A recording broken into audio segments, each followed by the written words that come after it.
Hi, we're talking about Your Money Matters on NDTV Profit, and my name is Alex Matthew. Important update overnight from the Securities and Exchange Board of India, that's the market regulator, that relates to the charges that mutual funds levy to manage your money. This is described with a percentage. It's called the total expense ratio, and it is a percentage of the net asset value. Now, basically, all of the charges that are levied by the mutual fund to you are described in this one ratio. So if it is, for example, 1%, this is deducted from your NAV on an ongoing basis, and what you see on your screens when you pull out your applications is the implication after the removal of that total expense ratio. How it is currently charged is important for you to understand, and some of you probably already know this, but before I get in my guest, it's important for everybody to be on the same page.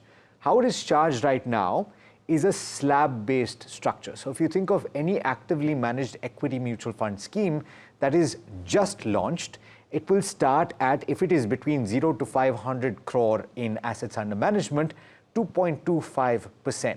And as the assets under management go up, the TER that is chargeable, the maximum TER that is chargeable, reduces per slab, and it moves beyond so if it goes beyond 50,000 crore rupees, and there is a slab-based system, it goes to 1.05%, and it decreases every 5,000 crore after that by as much as 5 basis points. So that is what it stands at right now, but that could be changing. To talk about all of the changes that are being proposed, I'm joined by Aashish Somaiyaa, who's the Chief Executive Officer of WhiteOak Capital Mutual Fund. Ashish, I have perhaps struggled more than you would have in describing that total expense ratio structure, which is why I have you to talk to my viewers about it. So let's start with some of the changes that are coming through, and I see about 5 heads, but the headline seems to be that base TER itself is supposed to be heading lower by as much as 15 basis points for your open-ended schemes and 25 basis points for your close-ended schemes. Is that correct? Yeah. Yes, and little bit more also, Alex, because there is that another 5 basis points which was put up as saying that in the past what was happening was that if you redeemed from a mutual fund, there used to be an exit load. Now in 2012, that exit load was said that AMCs cannot charge any exit load. Whatever exit load, if any, has to be credited back to the NAV of the scheme. So obviously AMCs had some commercial loss because of that. So in lieu of that removal of exit load, the TER was increased by 20 basis points. Then after some time, that 20 basis points was made 5 basis points. And in the latest proposal, that 5 basis points has been completely kind of done away with. So not only the base TER related matter which you described, which seems to be on an average, depending on the slab, somewhere 15 bips, somewhere 10 bips. But apart from change in base TER, even that 5 basis points of exit load related expense, that also will go down. So net for investors, I think there will be a reduction in TER. Okay, so but that 5 basis points that you said for the exit load, not everybody was charging it. Is that correct? No, by and large, most equity funds had some or the other exit load. And in lieu of that, there was a practice of charging 5 basis points. I think it would be quite common. I mean, I don't think that it is a rare phenomena. So that you should count that, it will be resulting in a 5 basis points reduction there also. Okay. Where is this 15 basis points reduction in total expense ratio and 10 basis points, as the case may be, coming from? Because there are a couple of changes that are being proposed. One is that your statutory levies, which is your STT, which is your GST, which is your stamp duty, all of that cannot be included in the total expense ratio. And so therefore it has to be passed through to the consumer. Ultimately, the consumer will be paying it, or the investor will be paying it. It's just that it's not included in the TER. Is that the right interpretation?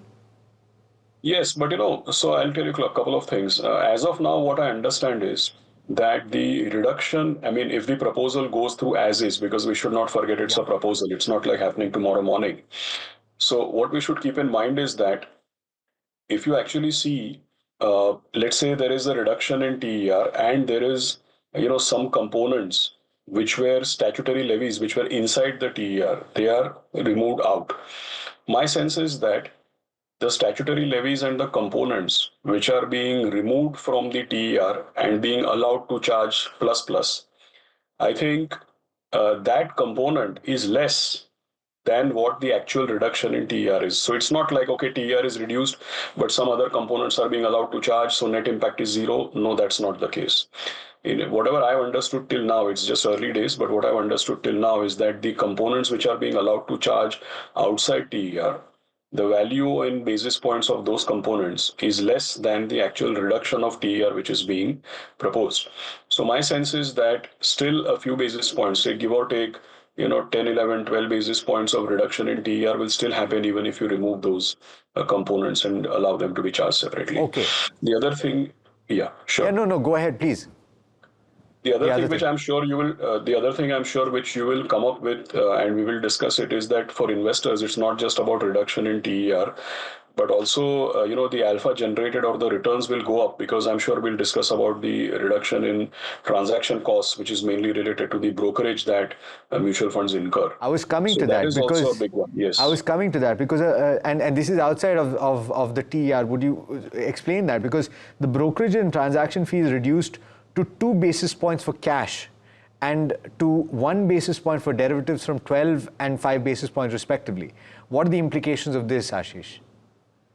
So, what happens is that when we look at the total expense ratio, that does not include the cost of buying and selling securities, which mutual funds incur on behalf of their customers. So, what will happen is that typically if I buy, say, 100 rupees worth of any stock, okay, and the brokerage is, let's say, brokerage exchange related fees. By the way, let me clarify that in a lot of the regulatory discussion, it is coming up that 12 basis points is the brokerage. That 12 basis points is not brokerage, or 10 basis points, whatever they said, is not brokerage. Definitely, cost of buying and selling, which is the brokerage paid to secondary market brokers, that is a part of that. But fees paid to exchanges, securities transaction tax, stamp duty, a lot of these other components are also included in that. So it's not like a cap of 12 going to 2. The point is that it needs to be clarified that everything doesn't go to brokers. So it's not like 12 becoming 2, it will be more like, a cap of 12 becoming more like 5, 6 basis points or something. And in the past, why we are clarifying it was not part of TER is because, let's say if I buy a stock for 100 rupees and the exchange fee, STT, brokerage, all of that is, let us say, 0.1%. So the cost is not 100, the cost is 100.1. And when you sell, you're not selling for 100, you're selling for 99.9. So what happens is that all these transaction costs, we call that they are capitalized into the acquisition price or sale price. That is why they are outside the TER, because you cannot count them in the TER because they get capitalized with the purchase price or the sale price of the securities. So going forward, instead of say 100.1 in the example which I gave, when we buy, we may not buy for 100.1, we may end up buying for 100.05. And when we sell, we may not sell for 100 becoming 99.9, we may sell for 99.95. Sure. And you can imagine that in any given year on an annualized basis, mutual funds have significant amount of buy-sell transactions. So on every buy-sell transaction, if we start saving 0.05%, it adds up. So even on that, like apart from the 10, 12 basis points, which I am expecting as a reduction in TER, I am expecting that another, maybe 15 or 10 to 15 basis points reduction will come if this proposal for brokerage reduction also goes through. So for investors, returns and alpha generated will go up is my expectation. Okay. Short question, because this ultimately does not necessarily change anything for the investor, but it does change quite a bit for the broker. Is this particular aspect going to be negative for the broker? Yes, I think it is a negative and to some extent unfortunate because, it's a misunderstanding that brokers only execute transactions. Definitely they provide a lot of other, other services as well. It is true that, asset management companies are supposed to do research and investment management in-house, and that is what the asset management fees is for. So that part is appreciated, and all of us, like we have a team of 50 people in the investment and fund management team. If you see WhiteOak across, and I'm sure other AMCs have also built up their capabilities. But yes, so if the proposal goes through as is, and there is a reduction in the cap for brokerage, then yes, it is a negative on that front. And I think some of these things we have to watch for how the industry handles it, and if this proposal goes through as is, or how it's formulated finally. Okay. A couple of more things that stood out, right? One is the allowance of that performance-linked charge.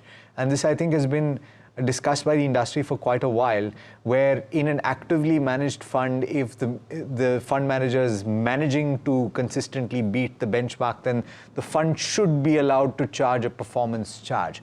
But it says that the proposal is going to be separately analyzed. Any idea how this would potentially look? Yes, Alex. So I think there has to be it's not easy or not simple to execute at all, because take a very simple example. Currently, the way that total expense ratio and management fee works, it's a very simple and cute solution, because you enter any day, you exit any day. On a daily basis, we are debiting the scheme for the expense. I mean, we are accruing the expense every day and debiting finally at the end of the month. But everything is absolutely proportionate. It's proportionate to how much money you invest and how many days you remain invested. On that, the percentage is applied on a pro rata basis. So it's very, very simple to implement. But when you say performance linked fee, generally the notion is that the performance should be decided at the end of 1 year or at the end of 3 years. That, okay, have you beaten the index? Because we don't beat the index every day. But if you want to measure whether we've beaten the index, then you should measure us at the end of the year or at the end of 3 years, which means that any performance linked fee will have to be charged, once when it is computed or when the performance is being judged. But in the period preceding the date of charging performance fee, different people may have entered at different points in time. So there is an elaborate mechanism which needs to be worked out as to how a performance linked fee. That's why if you see the proposal also says that, it's just a proposal that performance linked fee be allowed, but then a wider discussion needs to happen amongst all the stakeholders, that how will you actually implement it? Yeah, and it's a difficult thing. I don't know if there's going to be a pushback at all, because while there is incentive, of course, to beat the benchmark, it doesn't always happen. It's not in the control necessarily of the fund manager. And ultimately, so it's a welcome proposal. I mean, we would love to have schemes where we are rewarded for performance linked. No, 100%. But I'm saying pushback from investors to say that if there is a significant underperformance, I'm still paying the full charge. Wouldn't that make sense? Yeah, no. So, Alex, the implication would be, or I would assume, that if we are in this TER kind of structure where it is, say, give or take, anywhere ranging from 1.6 to 2.2, if we are in a performance linked fee, then correspondingly, of course, the TER, the base TER or the fixed TER has to go down, and another component of performance linked fee has to be built in. It can't be both. Yeah, absolutely. Because that would be the icing on the cake, and there might just be too much then in the way that I don't want to eat so much cake, so to speak, right? But but having said that, I just want to come to the crux of this, right? Because you will remember, if I'm not mistaken, in May 2023, there was a proposal that was made by the Securities and Exchange Board of India to overhaul the entire total expense ratio structure. And the proposal at that time was an overarching TER for actively managed equity schemes based on assets under management.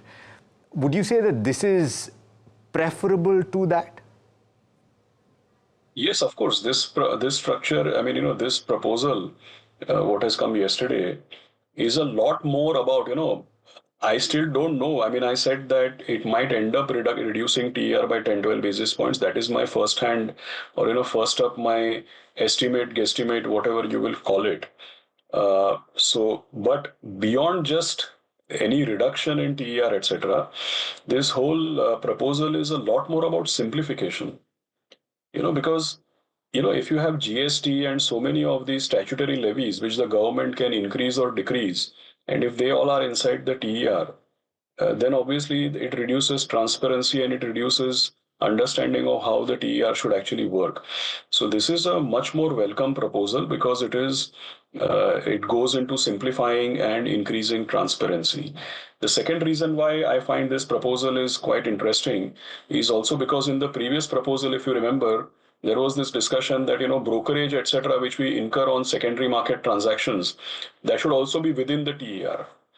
Whereas what this proposal says that, okay, let it be outside TER, just reduce how much cost you're incurring because you're anyway supposed to do your research on your own.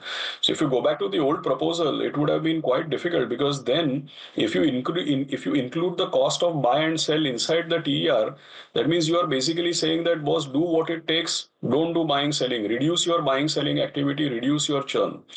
Our main objective is to generate alpha. Our main objective is not to reduce transactions. I know we should not be just randomly making transactions because it increases friction and reduces operational efficiency. So I understand that.